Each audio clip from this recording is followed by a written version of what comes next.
L'air du Portugal, même à la cour, portait en son sein le sel de l'océan, la promesse des horizons lointains. C'était un souffle qui imprégnait les étoffes lourdes, s'insinuait dans les couloirs dallés du palais, et chatouillait l'imagination des jeunes pages. Fernand de Magaliens, né dans la petite noblesse du Trassos, monte aux alentours de l'année 1480, ou peut-être 81, avait connu les premières années de sa vie sous ce vent iodé, nourri des récits épiques qui couraient les rues de Sabrosa, son village natal. Mais c'est à la cour de la reine Éléonore de Viseu, et plus tard sous le règne fastueux de Manuel Ier, qu'il fut véritablement initié aux arcanes d'un monde en pleine expansion. Le jeune Fernand, au visage fin et aux yeux vifs, observait. Il absorbait chaque détail, chaque murmure. Les cartes, déroulées sur de vastes tables de chêne poli, n'étaient pas de simples parchemins pour lui, elles étaient des promesses, des énigmes à déchiffrer. Leurs contours, tracés à l'encre de Chine, représentaient des côtes familières, mais aussi des terres inconnues, des mers inexplorées, bordées de créatures fantastiques et de richesses inouïes. Les conversations des courtisans, des dignitaires, des marchands de Lisbonne, résonnaient des exploits de Vasco de Gama, de Bartolomeu Dias, de Pedro Álvares Cabral. Le Portugal était alors un colosse maritime, un pionnier audacieux, son pavillon flottant sur toutes les mers connues et au-delà. Au palais, l'éducation était rigoureuse, presque spartiate pour le corps, mais exubérante pour l'esprit. Fernand apprenait l'escrime, la danse, les bonnes manières, mais aussi le latin, l'astronomie, les mathématiques. Il passait des heures à l'ombre des bibliothèques, le nez plongé dans des traités de cosmographie, des récits de voyage, des compilations de savoirs anciens et nouveaux. Les globes terrestres, ces sphères parfaites et lisses, le fascinaient. Il faisait tourner entre ses doigts l'objet lourd, imaginant les continents, les océans, les routes maritimes qui n'existaient encore que dans l'esprit de quelques audacieux. Il se sentait attiré par la science de la navigation, par la précision des instruments, par la complexité des calculs qui permettaient de défier l'immensité liquide. À travers les fenêtres ogivales du palais, on pouvait sentir l'effervescence du port de Lisbonne. Les mâts des caravelles et des naos se dressaient comme une forêt mouvante, les bruits des cales qu'on chargeait, les chants des marins, le cri des mouettes, tout cela composait une symphonie qui appelait à l'aventure. Fernand, bien qu'enfant de la cour, n'était pas destiné à une vie cloîtrée.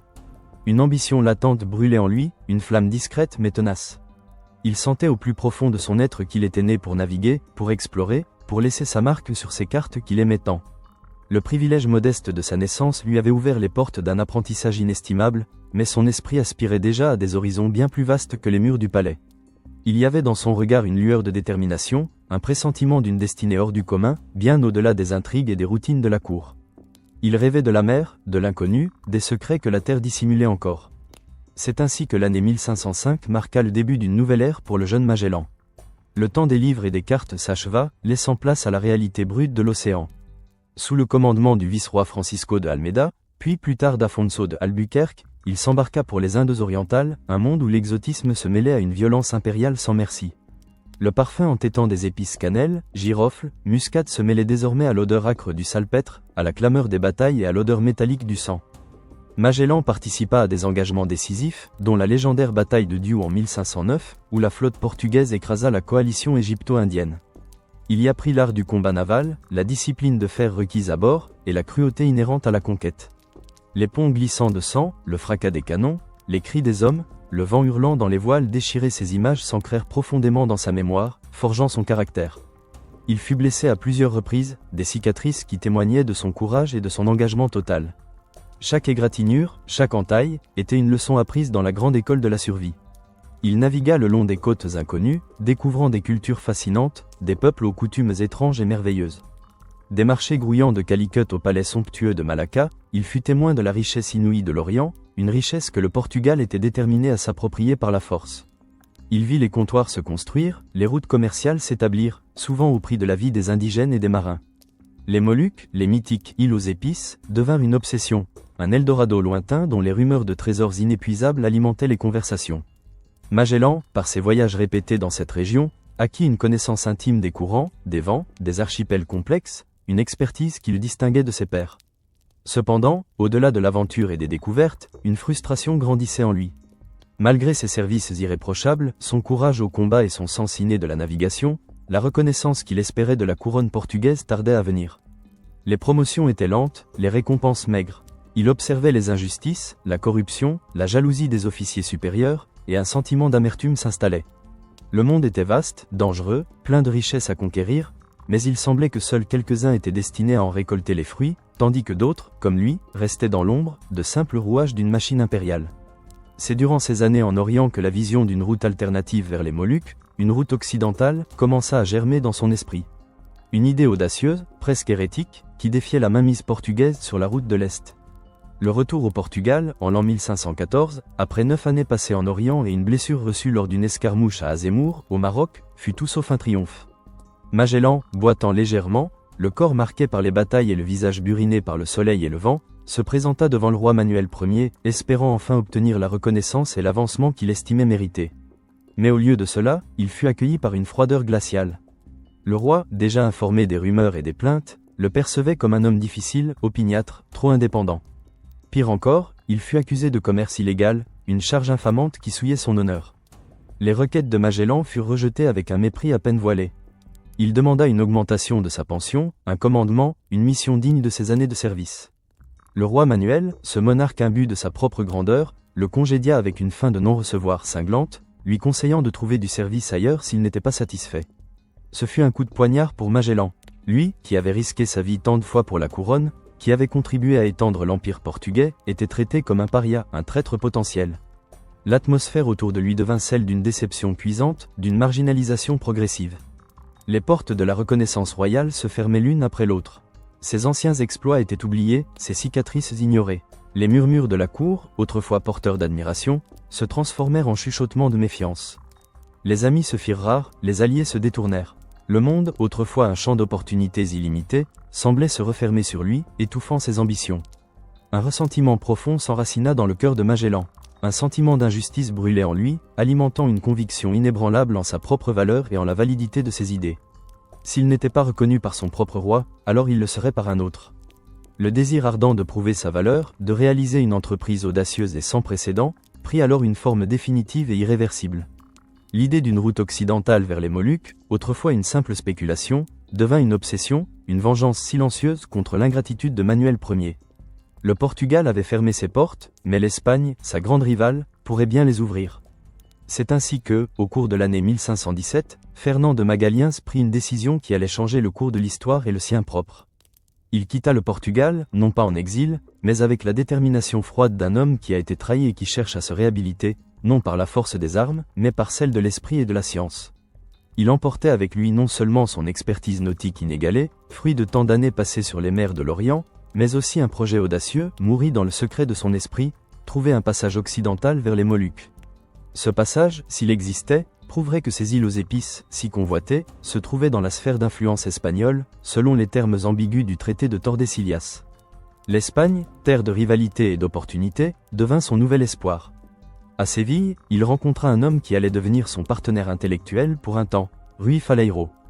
Cosmographe et astronome portugais, Faleiro était un esprit brillant, excentrique, parfois instable, mais dont l'intelligence était incontestable. Ensemble, ils formèrent un duo improbable, unissant l'expérience pratique de Magellan à la théorie scientifique de Faleiro. Ils passèrent des mois à affiner les arguments scientifiques et géographiques de leur plan, à calculer les distances, à étudier les cartes, à anticiper les courants et les vents. Les nuits étaient longues, éclairées par la lueur des bougies, les tables encombrées de parchemins, de compas et d'astrolabes. L'atmosphère qui entourait leurs travaux était celle d'une conspiration silencieuse. Le secret était de mise, car l'ombre de la trahison portugaise planait lourdement.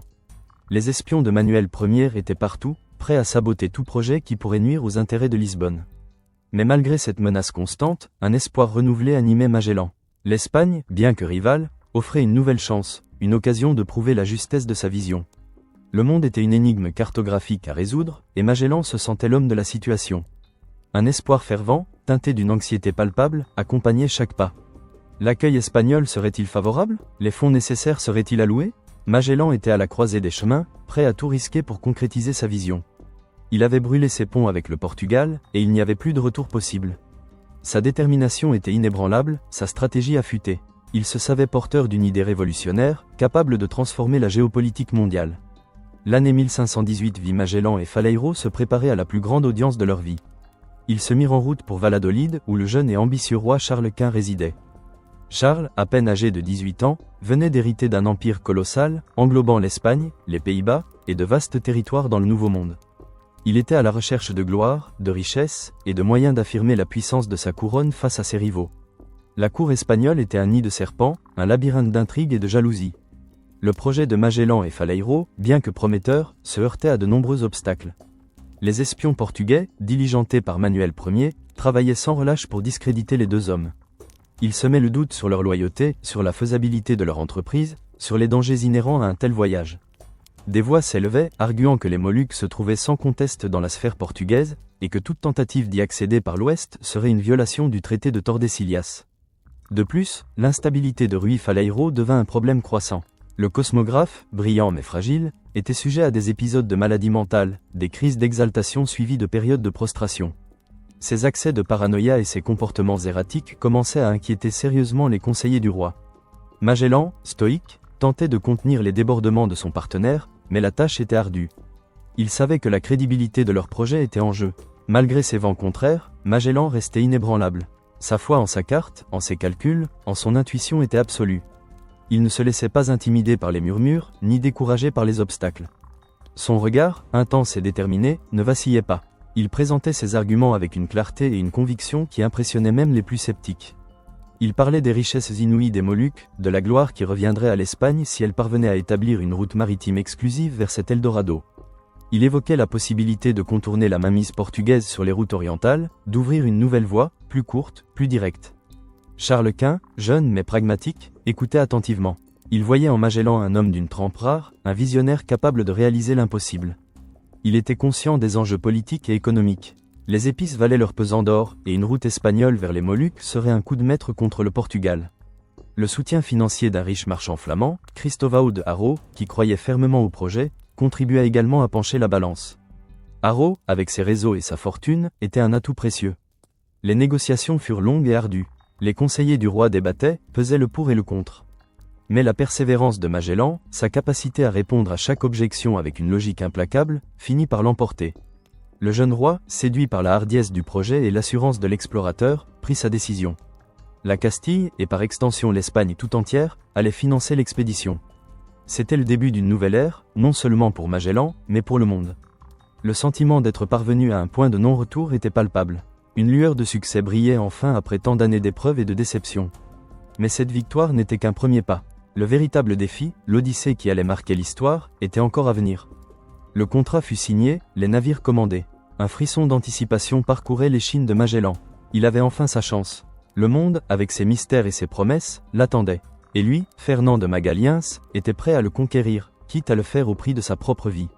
L'écho des rumeurs des Moluques, ces îles aux épices que son cousin et ami Francisco Serrao lui décrivait avec tant de ferveur dans ses lettres, résonnait désormais comme un appel irrépressible. L'aventure commençait. Le contrat signé, le destin de Fernand de Magalhães et celui d'une poignée d'hommes étaient scellés. À Séville, cité vibrante et cosmopolite, les préparatifs de l'armada battaient leur pleine au cours de l'année 1519. Le port, habituellement animé, bourdonnait désormais d'une énergie frénétique. Des charpentiers cognaient, des calfats scellaient, des gréeurs ajustaient les cordages, tandis que les cris des contremaîtres se mêlaient aux chants des marins et au vacarme des chariots. 5 navires furent choisis, chacun avec sa propre âme, sa propre histoire. La Trinidad, navire amiral, robuste et fier, était destiné à porter Magellan lui-même. À ses côtés, la San Antonio, la Concepción, la Victoria et la Santiago attendaient leur tour, leurs coques de bois sombre reflétant la lumière crue du soleil andalou. Les cales furent méticuleusement remplies. Des tonneaux d'eau douce, des sacs de biscuits de mer, des barils de viande salée et de vin, des fromages, des légumes secs. À cela s'ajoutaient les armes arquebuses, arbalètes, épées, poudre noire, les marchandises à troquer pacotilles chatoyantes, miroirs, couteaux, étoffes et les instruments de navigation, précieux et sophistiqués, astrolabes, cadrans, compas, sabliers. Chaque objet était une promesse, un espoir, une nécessité pour le long voyage à venir. L'équipage fut un mélange hétéroclite, une mosaïque d'hommes issus de tous les horizons. Des Espagnols, bien sûr, majoritaires, mais aussi des Portugais, bravant les interdictions formelles de Manuel Ier qui avait menacé de mort quiconque servirait son ancien sujet. Des Flamands, des Génois, des Allemands, des Siciliens, des Grecs, des Anglais même, tous attirés par l'appât du gain, le désir d'aventure ou la fuite d'un passé encombrant. Le port de Séville était un bouillon de culture, un carrefour où les langues se mêlaient, où les destins se croisaient. Parmi eux, un jeune gentilhomme italien, Antonio Pigafetta, de Vicence, se pressait pour rejoindre l'expédition. Son regard pétillait d'une curiosité insatiable, son esprit avide de découvertes. Il n'était pas marin de profession, Mais son désir de consigner chaque détail de ce voyage sans précédent était si ardent qu'il réussit à se faire accepter comme chroniqueur, un rôle qui allait le rendre immortel. Il observait tout, notant mentalement les visages burinés des marins, les gestes précis des artisans, l'odeur entêtante du goudron et du poisson séché. Magellan, lui, était un tourbillon d'activité. Sous la chaleur écrasante de l'été sévillan, il supervisait chaque aspect des préparatifs. Son front était souvent plissé, son regard perçant balayait les ponts, les mâts, les cales, ne laissant rien au hasard. La pression était immense. Il devait gérer les problèmes logistiques, les retards de livraison, les querelles d'équipage qui éclataient déjà entre les différentes nationalités.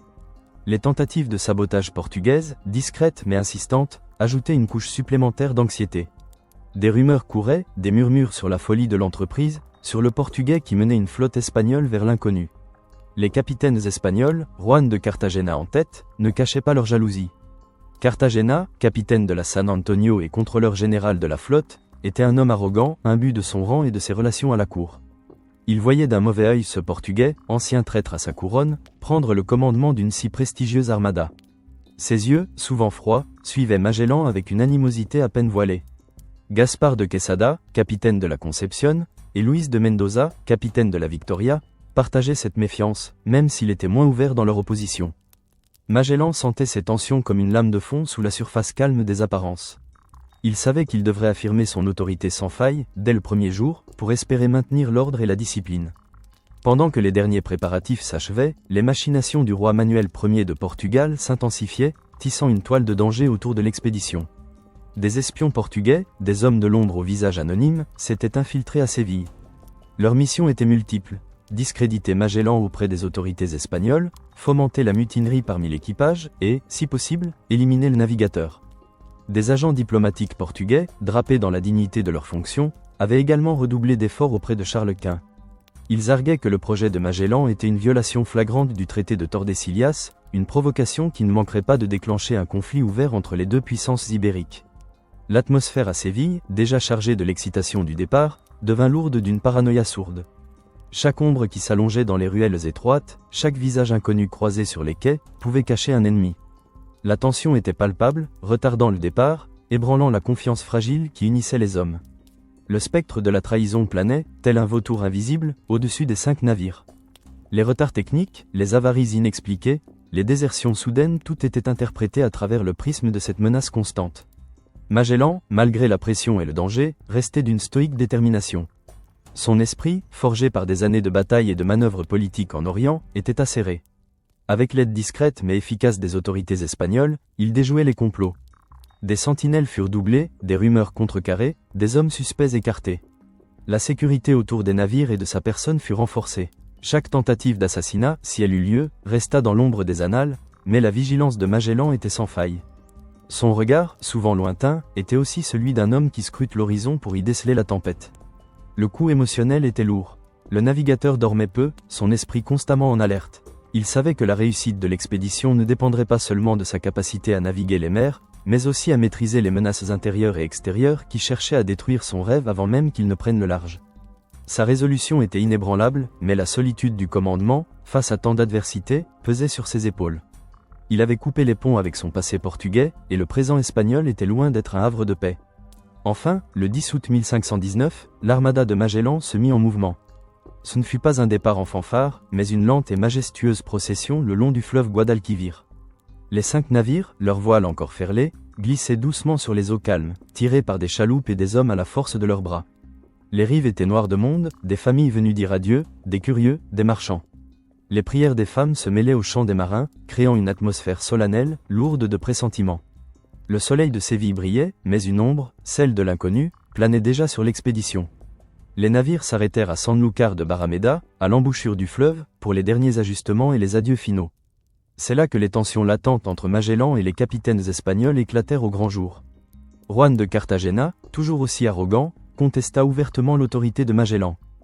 Lors d'une réunion des capitaines, il refusa de saluer Magellan comme son capitaine général, arguant qu'il n'était qu'un égal, un simple capitaine de navire. Son ton était méprisant, son regard défiant. La beauté du paysage andalou, avec ses champs d'oliviers et ses vignobles s'étendant jusqu'à la mer, contrastait violemment avec l'amertume des querelles. La ligne d'horizon, au-delà de Sanlúcar, semblait aspirer les navires vers un destin incertain. Magellan, conscient de la fragilité de son commandement, tenta d'abord de temporiser. Il avait besoin de l'unité, ou du moins de la soumission apparente, pour le début du voyage. Mais sa patience avait des limites. Il savait que ces premières fissures dans son autorité, si elles n'étaient pas colmatées, menaceraient toute l'entreprise. Il rappela à Cartagena les termes de son engagement, les ordres du roi. La confrontation fut tendue, les mots échangés comme des flèches empoisonnées. Cartagena finit par s'incliner, mais avec une telle mauvaise grâce que la victoire de Magellan sonnait creux. L'épisode laissait un goût amer, un avertissement que le véritable combat ne se ferait pas seulement contre les éléments, mais aussi contre les hommes. Le 20 septembre 1519, après plusieurs semaines d'attente et de dernières prières, la flotte quitta enfin Sanlúcar de Barrameda. Les voiles se gonflèrent sous le souffle de la brise marine, les navires s'éloignèrent lentement de la côte espagnole, s'enfonçant dans l'immensité bleue de l'Atlantique. Le voyage avait vraiment commencé. La traversée de l'océan fut une épreuve de résilience. Les conditions de navigation étaient souvent difficiles. Des tempêtes soudaines déchaînaient les éléments, fouettant les navires de vagues gigantesques, menaçant de briser les mâts et d'emporter les hommes par-dessus bord. Puis venaient les calmes plats, des jours interminables où le soleil tapait sans pitié sur les ponts, où les voiles pendaient mollement, et où la chaleur moite rendait l'air irrespirable. L'eau douce commençait à être rationnée, son goût devenant de plus en plus saumâtre. La vie à bord était rude, une promiscuité constante entre des hommes de culture et de tempéraments différents. Les odeurs de sueur, de poissons séchés, de goudron et de latrines flottaient en permanence. Les maladies se propageaient, la dysenterie faisant ses premières victimes. Antonio Pigafetta, son carnet à la main, décrivait le quotidien des marins, leurs repas frugaux, leurs quarts épuisants, leurs superstitions ancrées, leurs jeux de dés, leurs bagarres sporadiques. Il notait la mélancolie des soirs, les chants plaintifs qui montaient des ponts, la peur silencieuse dans les yeux des hommes face à l'immensité inconnue. Magellan imposa une discipline de fer, conscient que le maintien de l'ordre était la clé de la survie. Chaque infraction était sévèrement punie, chaque insubordination réprimée. Cette rigueur, bien que nécessaire, exacerba le ressentiment de certains capitaines espagnols qui y voyaient une arrogance de plus de la part du Portugais. Cartagena, en particulier, continuait de contester les ordres de Magellan, de remettre en question ses décisions, semant le doute parmi les officiers. L'atmosphère à bord était celle d'une claustrophobie grandissante, d'une vulnérabilité écrasante face à l'immensité de l'océan. La mer, tantôt furieuse, tantôt indifférente, testait la résilience des hommes jusqu'à leurs limites. La solitude du commandement pesait sur Magellan. Il passait des heures sur le pont de la Trinidad, les yeux rivés sur l'horizon, sur les étoiles, sur ses cartes. Il naviguait avec une précision impressionnante, utilisant son expérience et ses instruments avec une expertise inégalée.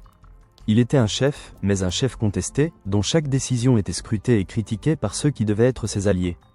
Après des semaines de navigation, la flotte atteignit enfin les côtes du Brésil. La vue de cette terre verdoyante, luxuriante, fut un soulagement immense pour les marins épuisés. L'espoir renaissait. La flotte explora la baie de Rio de Janeiro, un spectacle de beauté naturelle à couper le souffle, puis le Rio de la Plata, cherchant désespérément un passage vers l'ouest. Magellan était convaincu qu'un détroit existait quelque part dans ces eaux, une porte cachée vers l'océan tant rêvé. Mais la déception fut grande à chaque fausse piste. Chaque estuaire exploré se révélait être une rivière, chaque promesse de passage s'évanouissait dans un cul-de-sac. L'atmosphère à bord bascula de l'espoir à la frustration croissante. La nature luxuriante du Nouveau Monde, avec ses forêts impénétrables et ses créatures exotiques, contrastait avec la brutalité des ambitions humaines. Les relations avec les populations indigènes étaient un mélange de curiosité mutuelle, d'échanges parfois tendus, et de violences sporadiques. Les Espagnols troquaient des pacotilles contre de la nourriture fraîche, de l'eau, et parfois de l'or, mais des malentendus, des peurs, et la brutalité des marins entraînaient parfois des affrontements sanglants. Les tensions au sein de la flotte atteignirent un point de rupture. Juan de Cartagena, profitant du découragement général et de la succession de fausses pistes, redoubla d'insubordination. Il refusa de suivre les ordres de Magellan, contesta ouvertement sa route, et sema la discorde parmi les équipages. Magellan, malgré le découragement général, refusait d'abandonner. Sa quête du passage était devenue une obsession, une nécessité vitale. Il comprit que la survie de l'expédition dépendait désormais d'une démonstration de force irréfutable. Lors d'une nouvelle confrontation tendue, Magellan, le visage fermé, les yeux perçants, fit arrêter Cartagena. Il le fit relever de son commandement et emprisonner sur la Victoria, sous la surveillance du capitaine Luis de Mendoza, qui était lui-même un mutin potentiel, mais qui, pour l'instant, obéissait. Ce fut un acte audacieux, un avertissement clair et brutal à tous ceux qui oseraient défier son autorité. Le silence de la jungle répondait aux interrogations muettes des marins, mais le message de Magellan, lui, était retentissant. La discipline serait maintenue, coûte que coûte. Le chemin vers les Moluques était encore long, semé d'embûches, et le commandement de Magellan, solitaire et absolu, était la seule encre dans cette immensité hostile. L'immensité bleue s'était refermée sur eux, une surface infinie et trompeuse, baptisée Pacifique par Magellan lui-même, dans un instant d'espoir éphémère. Après les tumultes du détroit, après la désertion honteuse du San Antonio qui avait filé vers l'est, ramenant à l'Espagne le récit de l'horreur et de la mutinerie, les 3 navires restant la Trinidad, la Victoria et la Concepción avaient glissé sur des eaux d'une quiétude presque surnaturelle. Les premières semaines avaient été une bénédiction, un répit bienvenu pour les corps meurtris et les esprits échaudés. Le soleil caressait les ponts, les vents étaient doux, et l'horizon se déroulait sans fin, promesse d'une route directe vers les épices tant convoitées. Mais cette paix n'était qu'un voile, une illusion posée sur une réalité bien plus cruelle. Les jours s'étiraient en semaines, les semaines en mois, et la mer demeurait un désert liquide, sans la moindre terre en vue. L'espoir initial d'une traversée rapide s'effritait avec chaque lever de soleil, remplacé par une anxiété rampante, puis par une terreur sourde. Le manque de vivres et d'eau douce, d'abord une gêne, devint une torture quotidienne. Les tonneaux, jadis pleins à craquer, résonnaient désormais d'un vide sinistre. L'eau, rationnée à une maigre pinte par jour, avait le goût âcre de la saumure et de la putréfaction, un liquide épais et jaune qui ne parvenait plus à étancher la soif ardente. Les biscuits de mer, infestés de vers, se transformèrent en une bouillie insipide, puis en poussière mêlée d'excréments de rats. Bientôt, il n'y eut plus de biscuits. La faim s'installa, tenace, rongeant les estomacs, tordant les entrailles. Les hommes, jadis robustes, se transformèrent en ombres chancelantes, leurs joues creuses, leurs yeux injectés de sang. Ils se mirent à manger tout ce qu'ils trouvaient, les rats, leurs propres compagnons de misère, qui, autrefois repoussants, devinrent une source de protéines recherchées, chassées et dévorées avec une avidité féroce. Le cuir des gréements, ramolli dans l'eau de mer, les copeaux de bois, la sciure, la graisse des bougies, tout était bon pour tenter de tromper la faim, de remplir un vide qui ne cessait de grandir. Ces mets ignobles provoquaient des douleurs atroces, des indigestions, des vomissements, mais l'alternative était la mort lente par inanition. Et puis vint le scorbut. Insidieux, implacable, il s'attaqua d'abord aux gencives qui gonflèrent, noircirent, se mirent à saigner, libérant une odeur fétide. Les dents se déchaussèrent, tombant une à une, laissant des bouches béantes et infectées. Les jambes et les bras se couvraient de taches violacées, puis d'ulcères purulents. Les articulations se déformaient, rendant les mouvements impossibles. Les hommes, affaiblis par la faim et la soif, n'avaient aucune défense contre cette maladie insidieuse. Leur corps, déjà affamé, ne pouvait plus se réparer. Les plaintes, d'abord discrètes, se transformèrent en gémissements constants, puis en râles d'agonie. Chaque jour, le soleil se levait sur de nouveaux cadavres, des hommes qui avaient succombé dans leur sommeil ou qui s'étaient éteints, les yeux ouverts, fixant l'horizon indifférent. Antonio Pigafetta, le chroniqueur infatigable, luttait lui aussi contre la maladie et la faim. Son corps s'amaigrissait, mais son esprit restait vif, sa plume tremblante mais obstinée. Il décrivait avec une minutie effrayante les horreurs du voyage. Nous mangeâmes de la vieille biscotte, pleine de vers, qui sentait horriblement l'urine de rat, et nous bûmes de l'eau jaune et putride. Nous fûmes réduits à manger du cuir de bœuf, qui était si dur qu'il fallait le tremper 4 ou 5 jours dans la mer pour le ramollir, puis le cuire et le manger. Et de la sciure de bois. Ces mots, tracés à la lumière vacillante d'une lanterne, étaient un témoignage poignant de la résilience humaine face à l'indicible. Magellan, lui, était un roc au milieu de cette débandade. Son visage, bien que plus émacié, gardait sa détermination farouche. Il ne se plaignait jamais, partageant les mêmes rations misérables que ses hommes, mais sa volonté restait inébranlable.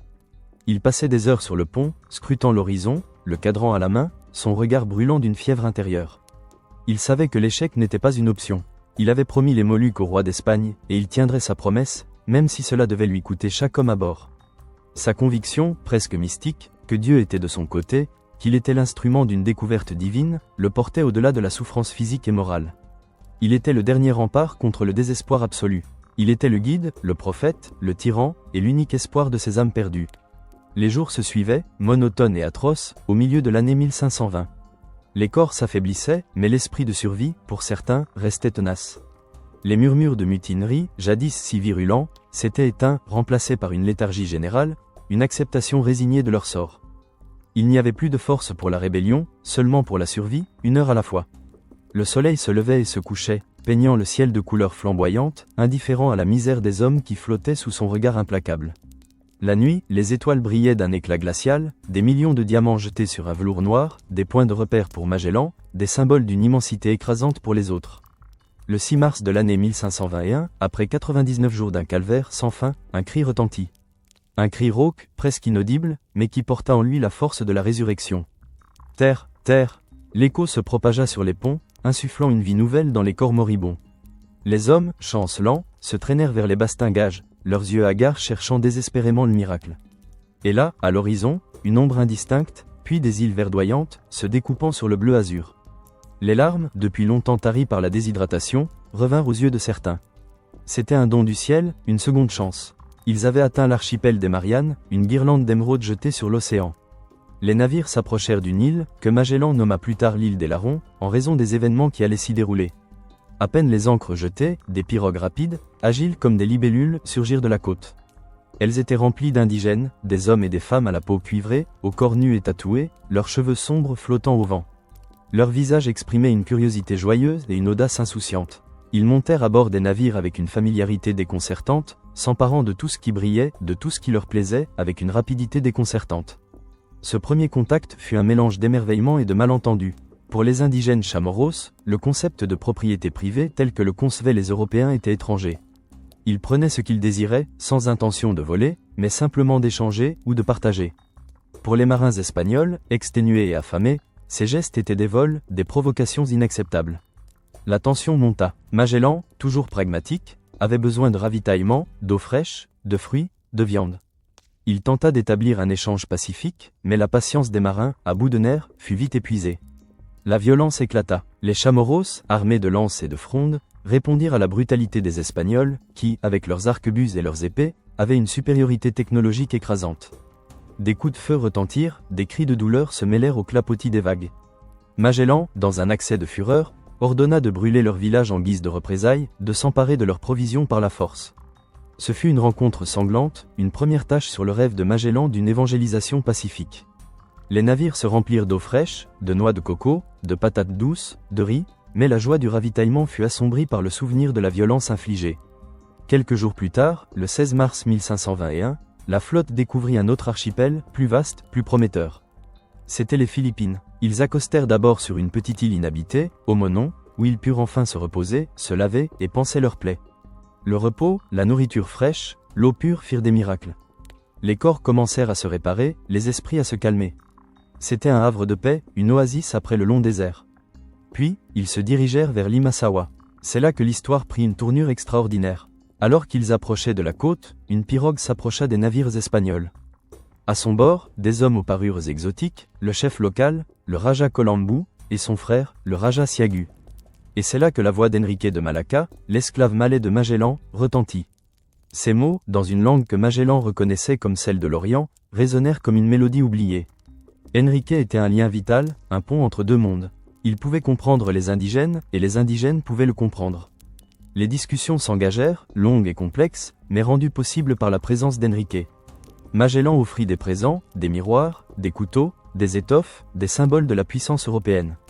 Le Raja Colombu, fasciné par ces étrangers venus de si loin, par leurs navires imposants et leurs armes mystérieuses, répondit par l'hospitalité. Des échanges de nourriture, de vin, de cadeaux eurent lieu. Les Espagnols découvrirent les coutumes locales, le respect des anciens, les rituels complexes. Magellan, toujours le visionnaire, entrevit la possibilité d'une alliance, d'une base pour ses futures entreprises.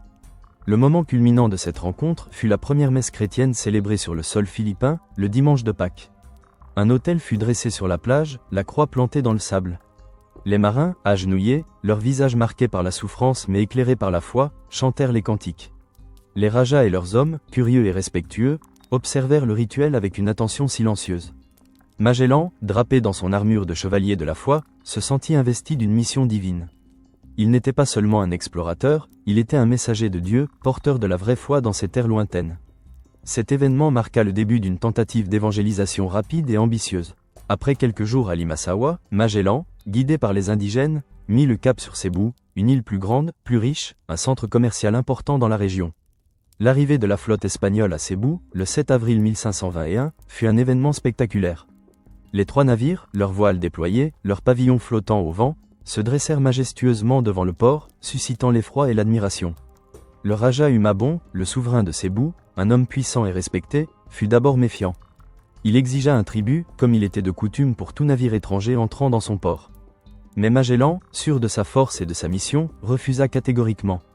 Par l'intermédiaire d'Enrique, il expliqua qu'il était le représentant d'un roi puissant, l'empereur Charles Quint, et qu'il venait en ami, non en vassal.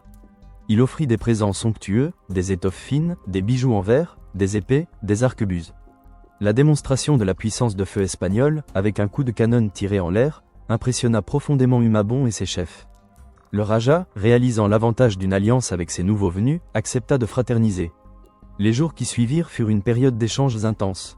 Magellan, en fervent missionnaire, se lança dans une campagne de conversion massive. Il expliqua les principes du christianisme, la promesse du salut, le pouvoir du Dieu unique. Le Raja Humabon, sa reine et des centaines de leurs sujets furent baptisés, recevant des noms chrétiens. Humabon devint Don Carlos, sa reine Doña Juana. Magellan leur offrit une statue de l'enfant Jésus, le Santo Niño de Cebú, qui allait devenir un symbole sacré de l'île. Magellan était euphorique. Il voyait dans ces conversions un signe divin, la confirmation que sa mission était juste et bénie. Il promit à Humabon une alliance militaire, une protection contre ses ennemis, en échange de sa soumission à la couronne espagnole et à la foi chrétienne. La construction d'une croix fut ordonnée sur une colline, pour marquer la prise de possession spirituelle et matérielle de l'île. Magellan s'imaginait déjà retournant en Espagne, non seulement avec les épices, mais avec des milliers d'âmes converties, un triomphe sans précédent. Il était à l'apogée de sa gloire, sa confiance en lui atteignant des sommets. Il croyait en son destin, en sa capacité à modeler le monde à sa volonté. Mais cette confiance, cette certitude inébranlable, allait être sa perte. Non loin de Cebú, de l'autre côté d'un bras de mer étroit, se trouvait l'île de Mactan. Sur Mactan régnait un chef fier et indépendant, Lapu-Lapu. Ce dernier, contrairement à Humabon, refusa catégoriquement de se soumettre aux Espagnols, de se convertir à leur dieu ou de payer un tribut. Il voyait en Magellan et ses hommes des envahisseurs, des menaces à son autonomie et à la tradition de son peuple. Les messages d'Humabon, exhortant Lapu-Lapu à se plier aux exigences des Espagnols, restèrent lettre morte. Magellan, irrité par cette résistance et désireux de démontrer la puissance de l'Espagne à ses nouveaux alliés et futurs sujets, décida d'agir. Il voyait en Lapu-Lapu un obstacle à la pleine conversion de l'archipel, un exemple dangereux de désobéissance. Malgré les avertissements de ses officiers, qui lui conseillaient la prudence, il refusa d'attendre les renforts promis par Humabon. Son orgueil était piqué, sa certitude d'être invincible l'aveuglait.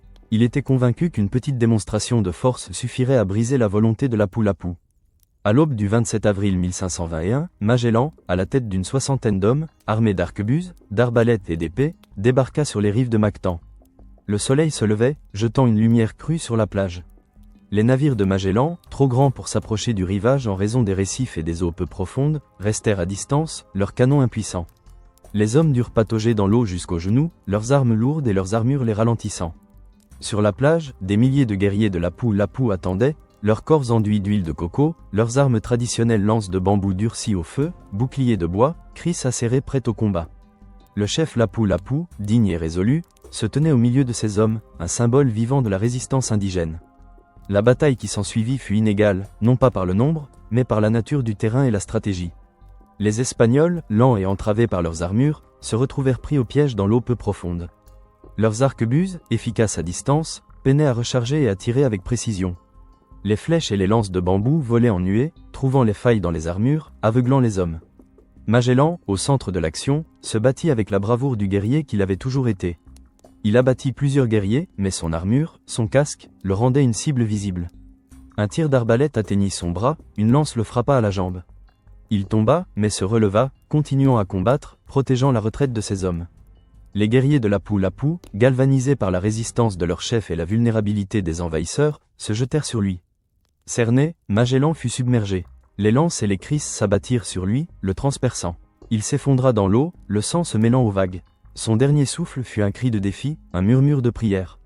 Fernand de Magaliens, le visionnaire, le découvreur, le missionnaire, mourut sur une plage lointaine, loin des Moluques, loin de l'Espagne, loin du Portugal. Son corps, jamais retrouvé, fut probablement démembré par les guerriers de Mactan, un trophée symbolique de leur victoire. Le choc et le désarroi de l'équipage furent immenses. Ils avaient perdu leur chef, leur guide, l'homme qui les avait menés à travers l'enfer.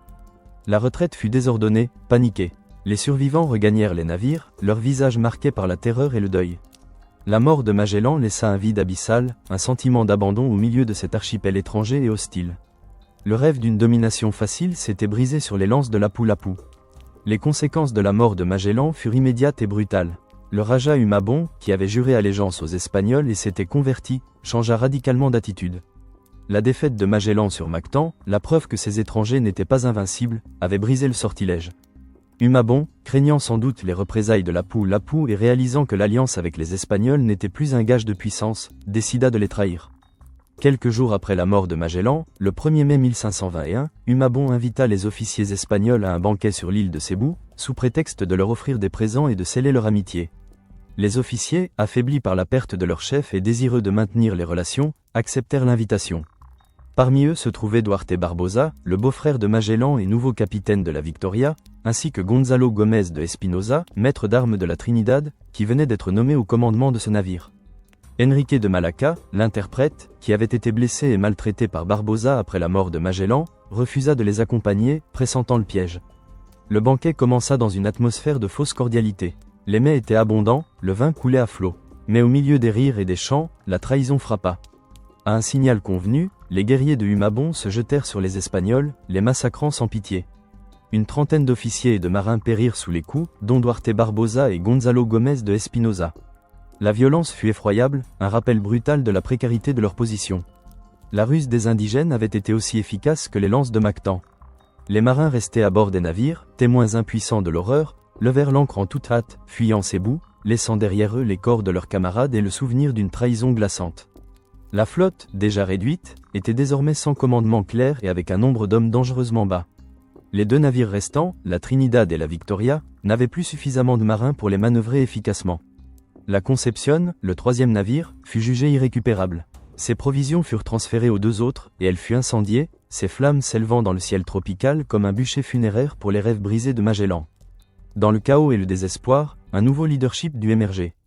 Juan Sebastián Elcano, un navigateur basque espagnol, capitaine expérimenté et pragmatique, prit les rênes de la Victoria. Il était un homme de la mer, dont la résilience et le sens de la survie avaient été forgés par des années de navigation. Il n'avait pas l'aura visionnaire de Magellan, mais il possédait une détermination tranquille et un sens aigu de la direction. Gonzalo Gómez de Espinosa, miraculeusement rescapé du massacre de Cébou car il était à bord pour surveiller le départ des navires, prit le commandement de la Trinidad. La flotte, réduite à 2 épaves flottantes, continua sa route, plus fragile que jamais. L'objectif initial des Moluques restait, mais il était désormais teinté d'une urgence désespérée. Il fallait trouver les îles aux épices, se ravitailler, et surtout, rentrer en Espagne.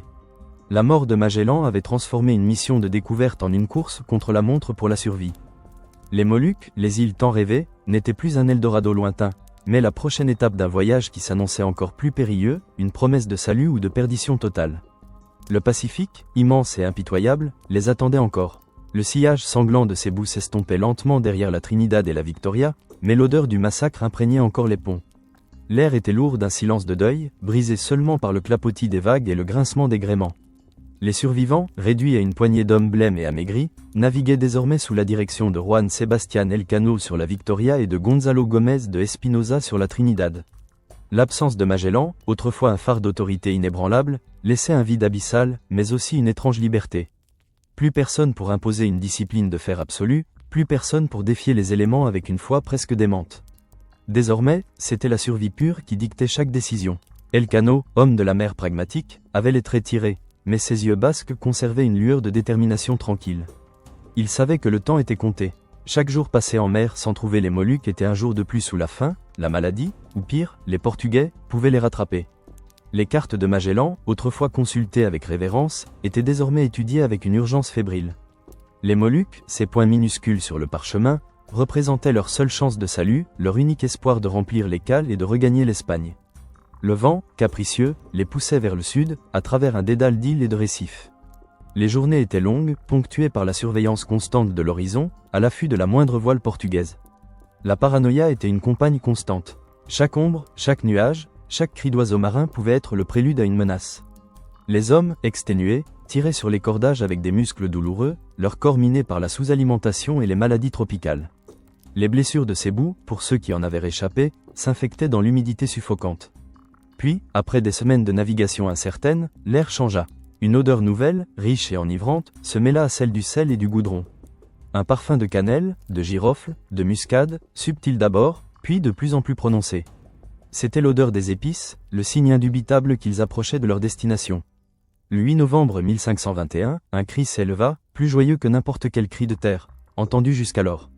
Devant eux s'étalaient les îles de Ternate et Tidor, 2 joyaux verdoyants émergeant d'une mer d'un bleu profond. Les Moluques, l'arrivée fut un mélange d'euphorie et de soulagement. Les marins, leurs yeux brillants d'une joie inespérée, débarquèrent sur les plages volcaniques, foulant une terre qui exhalait la promesse de richesses inouïes. Des arbres à girofle, leurs troncs sombres et leurs feuilles luisantes, s'étendaient à perte de vue, l'air saturé de leur arôme puissant. Des muscadiers, des canneliers, des poivriers, des forêts entières de trésors qui avaient motivé ce voyage insensé. Les habitants des îles, des hommes et des femmes aux peaux sombres et aux sourires accueillants, les reçurent avec curiosité. Les chefs locaux, le sultan de Tidore en tête, voyaient dans ces étranges navigateurs un contrepoids potentiel à l'hégémonie portugaise. Des échanges s'engagèrent, des trocs équitables où les pacotilles européennes miroirs, couteaux, étoffes étaient échangés contre des montagnes d'épices. Les cales des deux navires, si longtemps vides et lugubres, se remplirent peu à peu de sacs de clous de girofle, de noix de muscade, de massis, de cannelle. Chaque sac représentait non seulement une fortune pour la couronne espagnole, mais aussi la preuve tangible de la réussite de leur mission. Pendant plusieurs semaines, les hommes vécurent un bref répit, un intermède de relative paix et d'abondance. Ils se reposèrent, se nourrirent de fruits frais, de poissons et de viande, leur corps reprenant des forces. Antonio Pigafetta, toujours fidèle à sa tâche, décrivait avec émerveillement la flore et la faune exotique, les coutumes des indigènes, la générosité de la terre. Il observait la danse des femmes, les chants des hommes, les rituels de ces îles lointaines, un monde qui n'avait jamais été foulé par un Européen avant eux. C'était l'apogée du voyage, la concrétisation du rêve de Magellan. Mais le temps pressait, la menace portugaise planait toujours. Des rumeurs couraient sur l'arrivée imminente d'une flotte portugaise, bien décidée à protéger son monopole sur les épices. Il fallait partir, et vite. Une décision cruciale fut prise, lourde de conséquences. Les deux navires, la Trinidad et la Victoria, ne rentreraient pas ensemble. La Trinidad, commandée par Gonzalo Gómez de Espinosa, tentera de retraverser le Pacifique vers l'est, espérant atteindre la Nouvelle-Espagne et ainsi éviter les eaux contrôlées par les Portugais. La Victoria, sous le commandement d'Elcano, prendrait la route de l'ouest, une route plus directe mais infiniment plus dangereuse, contournant l'Afrique par le cap de Bonne-Espérance, en territoire portugais. C'était un pari audacieux, une double chance de ramener au moins un navire à bon port. Le 21 décembre 1521, les deux navires se séparèrent, leurs équipages s'échangeant des adieux empreints d'une solennité poignante, conscients que beaucoup ne se reverraient jamais. La Trinidad, chargée à ras-bord d'épices, leva l'ancre et s'éloigna vers l'immensité bleue du Pacifique, à contre-courant, à contre-vent. Espinosa, un homme courageux mais moins expérimenté qu'Elcano dans la navigation lointaine, espérait trouver les vents favorables qui le mèneraient vers l'est. Mais le Pacifique, qui avait déjà failli les engloutir une fois, se montra encore plus impitoyable. Les mois passèrent, et la Trinidad lutta contre des vents contraires, des tempêtes incessantes et des courants traîtres. Les vivres s'épuisèrent à nouveau, le scorbut refit son apparition, fauchant les hommes un par un. Les mâts se brisèrent, les voiles se déchirèrent. Après des mois de calvaire, de navigation désespérée, Espinosa dut se résoudre à faire demi-tour, ses espoirs anéantis, son équipage décimé. Affaibli, à la dérive, la Trinidad réussit à regagner les Moluques, mais ce fut pour tomber entre les mains des Portugais, qui avaient établi une base solide à Ternate. Espinosa et les quelques survivants furent capturés, emprisonnés, leurs précieuses épices confisquées. Leur rêve de gloire se transforma en un cauchemar de captivité. Espinosa, après des années de prison et de torture, ne revint en Espagne qu'en 1526, l'esprit brisé, le corps marqué par les épreuves, mais avec l'honneur d'avoir tenté l'impossible. Le destin de la Trinidad fut scellé, un triste épilogue à une odyssée héroïque.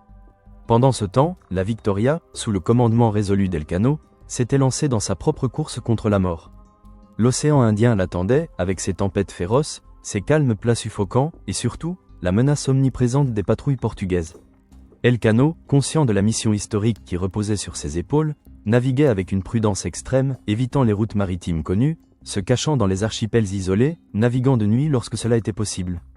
Chaque voile à l'horizon était une alerte, chaque île une cachette potentielle. La traversée de l'océan Indien fut un nouveau calvaire. Les rations s'amenuisaient, l'eau douce se raréfiait. Le scorbut, cette maladie insidieuse qui avait déjà tant décimé leur rang, refit une apparition spectaculaire.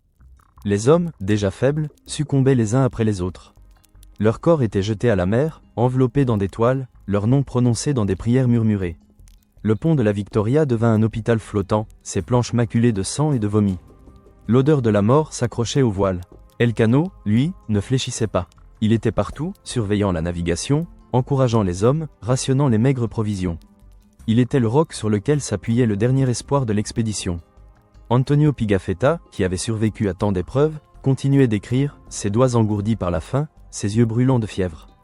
Chaque ligne tracée était une victoire sur l'oubli, un témoignage de la souffrance et de la résilience humaine. Il décrivait la mer, tantôt miroir implacable, tantôt furie déchaînée, le ciel, tantôt d'un bleu pur, tantôt d'un gris menaçant. Il décrivait la déchéance des corps, mais aussi la force inébranlable de l'esprit. En mai 1522, après des mois d'une navigation harassante, la Victoria atteignit enfin le cap de Bonne-Espérance, cette pointe rocheuse où l'océan Indien rencontre l'Atlantique. Le passage fut un défi, les vents et les courants y étant particulièrement violents. Mais Elcano, avec un mélange d'habileté nautique et de chance, réussit à doubler le cap, ouvrant ainsi la dernière étape de leur voyage de retour. La faim et la maladie, cependant, continuaient à faire des ravages. Les hommes tombaient comme des mouches. Le 9 juillet 1522, la Victoria, réduite à une épave flottante, ses voiles déchirés, son équipage squelettique, atteignit les îles du Cap-Vert, un archipel sous domination portugaise. C'était un pari désespéré. Elcano savait le risque, mais il n'avait pas le choix. Il fallait absolument se ravitailler en eau et en nourriture fraîche, ou l'équipage entier périrait. Ils inventèrent un stratagème, prétendant avoir été séparés de leur flotte lors d'une tempête en chemin pour l'Amérique. Les Portugais, méfiants mais non sans une certaine pitié devant l'état lamentable du navire et de son équipage, acceptèrent de leur vendre des provisions. Mais un marin, trop faible ou trop imprudent, laissa échapper un mot de trop sur leur véritable provenance, sur les Moluques, sur le fait qu'ils avaient fait le tour du monde. L'alerte fut donnée. Les autorités portugaises comprirent qu'elles avaient affaire au navire de Magellan, celui qui était parti pour les Moluques par l'ouest. Des navires portugais se lancèrent à leur poursuite. Elcano, comprenant le danger, n'hésita pas. Il ordonna de couper les amarres, de hisser les voiles, et de fuir, laissant derrière lui 13 hommes, capturés par les Portugais. C'était une décision déchirante, mais nécessaire pour sauver le reste de l'équipage et la précieuse cargaison d'épices, la preuve de leur exploit. La Victoria s'éloigna à toute vitesse, le cœur lourd, mais avec une nouvelle détermination. Les derniers jours de navigation furent les plus longs, les plus insoutenables. La faim était atroce, la soif insupportable. L'eau douce était à nouveau rationnée, les corps se tordaient de crampes. Les hommes, à peine capables de tenir debout, se relayaient à la barre, leurs yeux fixant désespérément l'horizon. Ils étaient 14 sur la Victoria, des ombres vivantes, des fantômes de marins. Le 6 septembre 1522, après 3 ans moins 14 jours d'une odyssée sans précédent, la Victoria apparut enfin au large de Sanlúcar de Barrameda. Elle était méconnaissable, son gréement en lambeaux, ses voiles déchirées, sa coque rongée par les vers. Mais elle flottait, et à son bord, 14 hommes, à peine capables de manœuvrer les voiles, mais vivants. Le spectacle était d'une tristesse poignante, mais aussi d'une grandeur inouïe. Le navire, tiré par des chaloupes, remonta le Guadalquivir jusqu'à Séville. La ville, d'abord stupéfaite, puis folle de joie, se pressa sur les quais.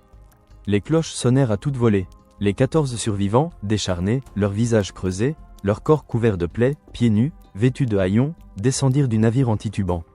Ils portaient des cierges à la main, marchant en procession jusqu'à l'église Santa Maria de la Victoria, pour remercier Dieu de leur avoir accordé la vie. Leurs yeux, autrefois fixés sur l'horizon lointain, étaient désormais remplis de larmes de soulagement et d'une fatigue infinie. Antonio Pigafetta était parmi eux, son carnet serré contre sa poitrine. L'accueil en Espagne fut triomphal, au-delà de toute espérance. Les nouvelles de leur retour, de leur exploit, se répandirent comme une traînée de poudre. Juan Sebastián Elcano fut reçu en héros par Charles Quint à Valladolid. Le jeune empereur, dont les ambitions avaient financé ce voyage, était émerveillé. Il lui accorda une pension à vie et un blason représentant un globe terrestre avec l'inscription latine Primus circumdedistim, tu fus le premier à faire le tour de moi. C'était la reconnaissance suprême, la gloire inattendue pour l'homme qui avait achevé ce que Magellan avait commencé. Le récit de Pigafetta, son journal méticuleux, devint la source principale de toutes les connaissances sur ce voyage extraordinaire. Son témoignage, d'une précision remarquable, décrivait non seulement les péripéties maritimes, les découvertes géographiques et les rencontres avec des peuples inconnus, mais aussi les souffrances, les mutineries, les décès, la ténacité des hommes. C'était la première chronique détaillée d'une circumnavigation, un document inestimable pour l'histoire et la géographie. L'impact de ce voyage fut immense et transforma la perception du monde. Il prouva de manière irréfutable que la Terre était sphérique, une vérité que beaucoup croyaient encore, mais que personne n'avait encore démontrée par l'expérience. Il révéla l'immensité insoupçonnée du Pacifique, un océan si vaste qu'il défiait toute imagination. Il ouvrit de nouvelles routes commerciales, même si la route occidentale vers les Moluques se révéla trop longue et trop dangereuse pour être économiquement viable à l'époque. Il établit la revendication espagnole sur les Philippines, une possession qui allait façonner l'histoire coloniale pour les siècles à venir. Le legs de Fernand de Magallien fut complexe et durable. Il fut le visionnaire, l'initiateur, l'homme qui avait osé défier les limites de la connaissance et de l'endurance humaine. Sa mort tragique sur une plage lointaine le transforma en martyr de l'exploration, mais aussi en figure controversée, accusée de trahison par les Portugais et d'arrogance par certains Espagnols. Pourtant, sans sa détermination farouche, son génie de navigateur et sa foi inébranlable, le voyage n'aurait jamais eu lieu. Il avait tracé la voie, ouvert la porte, même s'il n'avait pas pu la franchir jusqu'au bout. Elcano, le marin basque, fut l'homme de l'achèvement, le héros silencieux qui, par sa résilience et son pragmatisme, avait ramené le navire à bon port. Son triomphe fut moins flamboyant que l'ambition de Magellan, mais non moins essentiel. Il fut le premier à faire le tour du monde, un exploit qui le plaça à jamais dans les annales de l'histoire. Le voyage de Magellan et Elcano fut une épopée humaine, un témoignage de la capacité de l'homme à repousser les frontières, à surmonter l'adversité, à explorer l'inconnu. Il eut un coût humain exorbitant. Sur les 270 hommes qui avaient quitté Séville, seulement 18 revinrent sur la Victoria, et quelques autres plus tard sur la Trinidad. Mais leur sacrifice n'avait pas été vain. Ils avaient changé le monde, non pas en le découvrant, mais en le prouvant. Ils avaient donné à l'humanité une nouvelle perspective sur elle-même et sur la planète qu'elle habitait. Leur nom, et le sillage de leurs navires, furent inscrits à jamais sur la carte du monde, gravés dans le marbre de l'histoire, un rappel éternel de l'audace et de la ténacité de l'esprit humain. Le monde, tel qu'on le connaissait, était mort, et un nouveau monde, enfin compris dans sa totalité, était né.